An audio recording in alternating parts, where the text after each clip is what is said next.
Live from our 7 Tasmania studios, your nightly news with Rachel Williams begins now. Good evening, everyone. Tasmania is suffering with the worst unemployment rate in the nation, with almost 3,000 jobs disappearing over the last year. There are now 17,000 Tasmanians looking for work, but amid the growing number of job seekers, some industries are crying out for more skilled workers. For 21-year-old Kieran Stainer, this is about much more than just making a good coffee. The job seeker is learning skills she hopes will boost her resume. It has made a really big difference, especially when I'm now just handing out resumes. I am far more confident than I was before. I'm less nervous. New figures from the ABS show Tasmania has the highest level of unemployment in the nation, sitting at a steady rate of 6.7%. For young people, the rate has fallen slightly, but is still 13.5%. It's not always just about having an income. They're actually seeking employment so that they have a purpose in the community, so they can feel like they're contributing to, the community in which they live. It's a similar story for Rani Butterworth, who's sacrificing a day of pay each week to volunteer her time in a field she hopes to one day work in. It's disappointing and it's frustrating because we do all this hard work and we feel really good when we study and stuff, and then we're not getting the opportunity to implement what we've learned. There's a lot of young people out there that want to work full-time, but they're only currently working part-time or on a casual basis. So I think underemployment of our young people is a significant issue for Tasmania. The data finding compared to this time last year, there are almost 3,000 less employed people in Tasmania. You get to the point where people give up looking for work, and that can often be because there simply isn't anything in their regional community, or because there are barriers placed to them accessing employment. New data from Seek has revealed Tasmania is one of just 2 places across the nation to see a rise in job ads in the last year. Businesses involved in the construction industry say it remains difficult to recruit skilled workers. We have several areas in the industry at the moment that we do need to attract more people in. Safe to say that we've had skill shortages now persist for the last year at least, perhaps a little bit longer. In a statement, the government said it's delivering its plan to grow the economy and create jobs. But for these young people, the search for steady work continues. Michelle Wisby, 7 Tasmania News. Tasmanian Greens Senator Nick McKim has hit trouble on a visit to Papua New Guinea.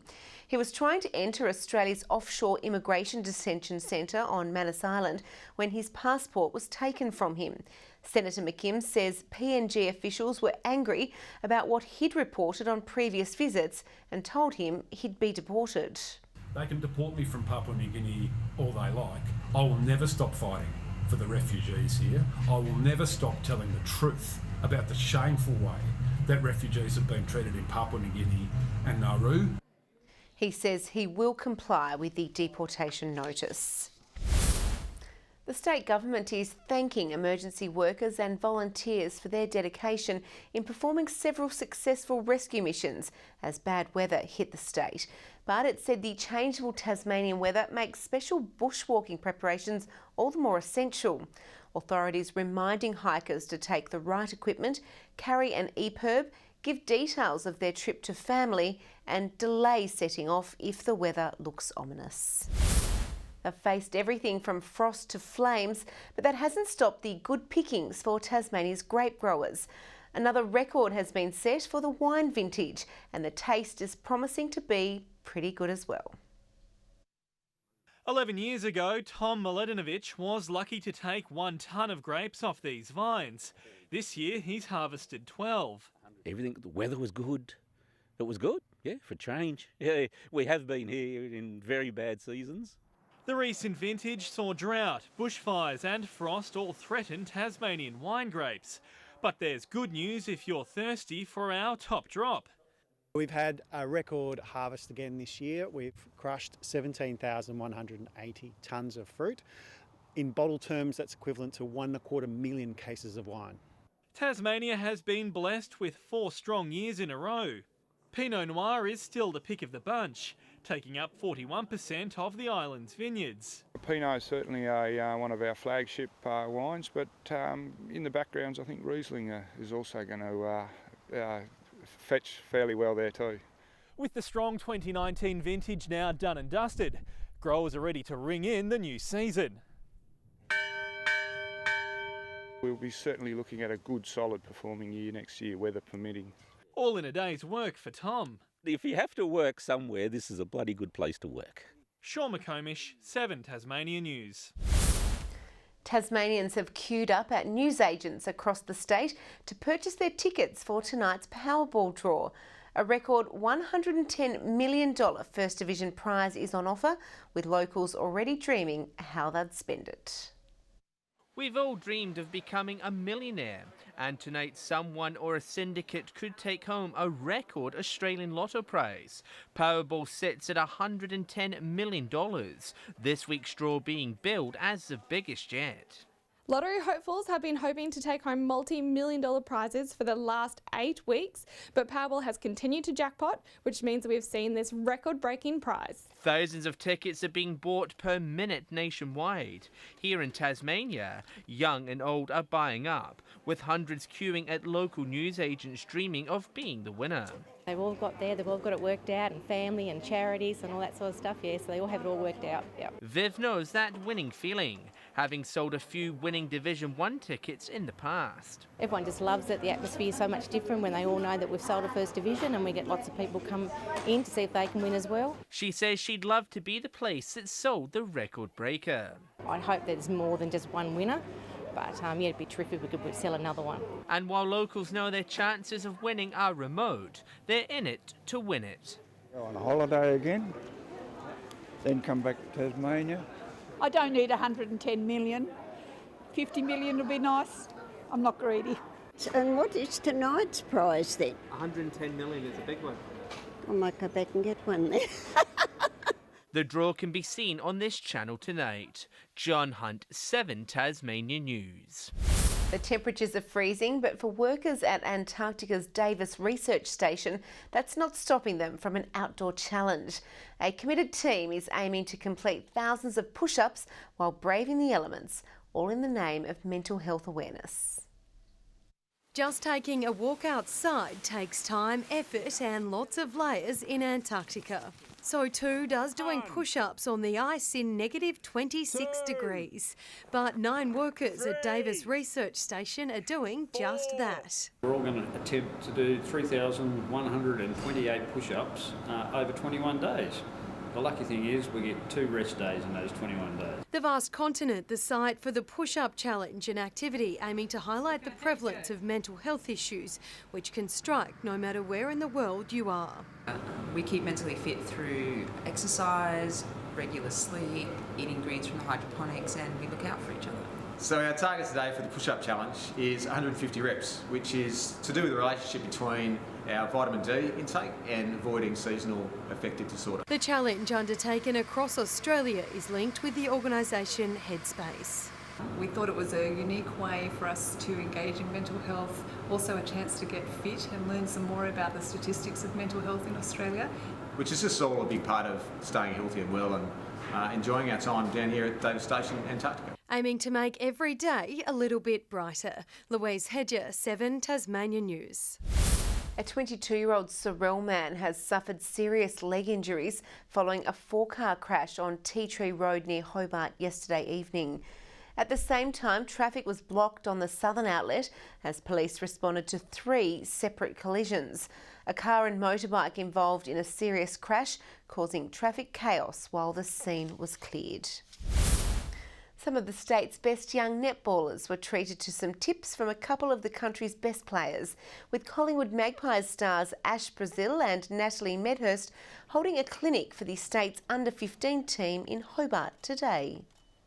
It's really exciting, and to obviously train some of the up-and-coming netballers.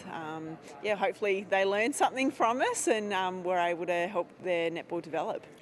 The under-15 side is off to Queensland this weekend to compete at the School Sports Australia National Netball Championships. I definitely think we can match them if we play our best every game. So, yeah, hopefully we can bring it to the States this year. The tournament begins in Caloundra on Sunday. More traffic troubles are on the way for some Tasmanian motorists. Authorities are closing northbound lanes on Hobart's southern outlet on Saturday after a rock slip. The Department of State Growth says the operation is essential for public safety, but says it will cause disruption between Mount Nelson and the city. Well, back home now, North Hobart coach Richard Robinson has taken aim at AFL Tasmania after one of the club's most experienced players copped 3 weeks on the sidelines for rough conduct. The side take on an out-of-sorts Glenorchy this weekend, with the Pies desperate to get their season back on track. The MRP deemed this bump from Ollie Divenuto on Lauderdale defender Josh McGuinness as careless with high impact, handing the D stalwart a 3-match suspension. As a footy club, we have to accept AFL Tas's decision and move on. That's not to say we're not bitterly disappointed with the outcome. Robinson adamant the high contact, which forced both players off the ground, was purely an accident and there was no malicious intent on Divenuto's part, and he's confident most of the Tasmanian football fraternity agrees with him. It's too often because last year particularly, you go in head first, you get a free kick, and I just think that's dangerous. So, yeah, we need some clarification from the AFL, Tas, how else Ollie could have approached that contest. As you could ask the other coaches in the room, would they prefer their players beeline the contest or pulling out? Having backed up a stirring win over Clarence with a highly competitive showing against the Bombers, the D's will look to continue in the same vein up against Glenorchy, but the Pies coach has other ideas following 2 heavy losses on the trot. What's important is what you do next. We could let a couple of bad performances drag our whole season down, or we can, right what needs to be made right and move on and, get on with what's important. And having dropped out of the flag debate, Kennedy says expect his men to come out with a big point to prove at North Hobart Oval this Saturday.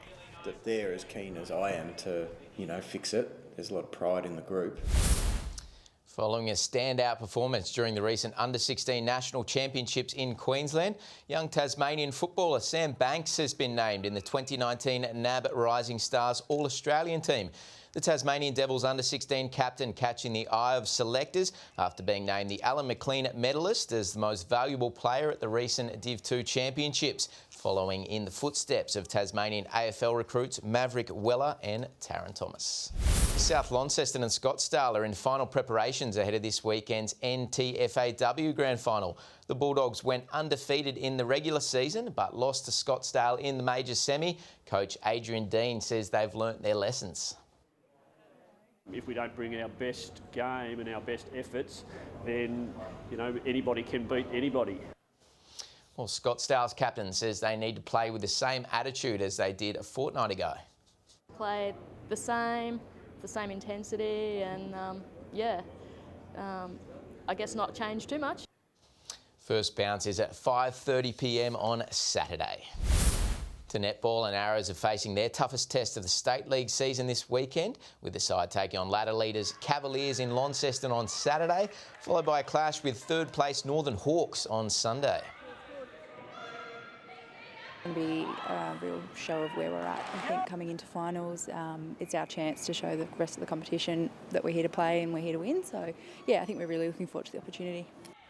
The Arrows are currently sitting second on the competition ladder with 12 wins from 14 matches, but could jump up to top spot if they get up over both their northern rivals. Good evening. Temperatures ranged from -3 on Mount Wellington to our top today of 15 at Friendly Beaches, Hobart and Launceston 11 and Burnie and Devonport 12 degrees. The showers contracted to the west and far south before becoming more isolated this afternoon. St Helens 14 degrees, Smithton and the Bass Strait Islands 13, Low Head and Strawn 12, Grove 11, Ouse 10, Lyawini a high of 3. Now, the oncoming cold front brought another band of cloud to the state this afternoon. It blew in there, and right behind that, we'll see that better on the bigger picture, there is a cold pool of air forming south of the Bight, and not much else over the mainland. Tomorrow, the front should be well past us as the high to the north establishes a ridge near our region, the next cold front south of WA. The winds westerly at 20 to 30 knots over most waters, but up to 35 knots over the south. Those winds should ease during the day, swells creeping up towards the 5-metre mark. Gale warning has been issued from and including Flinders Island down to St Helens Point, and also from Tasman Island to Low Rocky Point. A strong wind warning for remaining waters, a small craft wind alert for the lakes. We also have a minor flood warning. That's for the Derwent River Basin. Now for Hobart, an early shower, winds easing, 13 the top, 13 also for Huonville, a shower or two, early showers for Campania and 14 degrees. 14 also for Launceston and Devonport, partly cloudy conditions, Georgetown 13 tomorrow. Burnie becoming cloudy and 13 degrees, a few showers for Strawn on 13, 13 also for Wynyard. 15 the top for St Helens and Swansea, a bit of sunshine in the east, early showers for Port Arthur and 12 degrees. On Saturday, a shower over the north and west coast, fine and partly cloudy elsewhere. Showers on Sunday easing during the day before contracting to the west and the north coast. And on Monday, showers over the north and later the west, fine and partly cloudy for the rest of the state. Showers and a possible storm for Perth. A sunny 17 in Adelaide, a morning shower forecast for Melbourne, and fine and sunny for the remaining capitals. Fairly cloudy over the state at the moment, 9 degrees in Hobart, Launceston 9 as well, and Devonport 12 degrees. And tonight's energy saving tip from the staff at Aurora Energy: keep the air filters of your washer and dryer clean and try to do your laundry in cold water. The CSIRO has found that you can use 40% less energy. You'll have to get your housekeeping staff onto that tip, Rach. I will indeed. Thank you for that, Murph. Well, that's all your news for now. I'll be back a little later with updates. Thanks for joining us. Good night.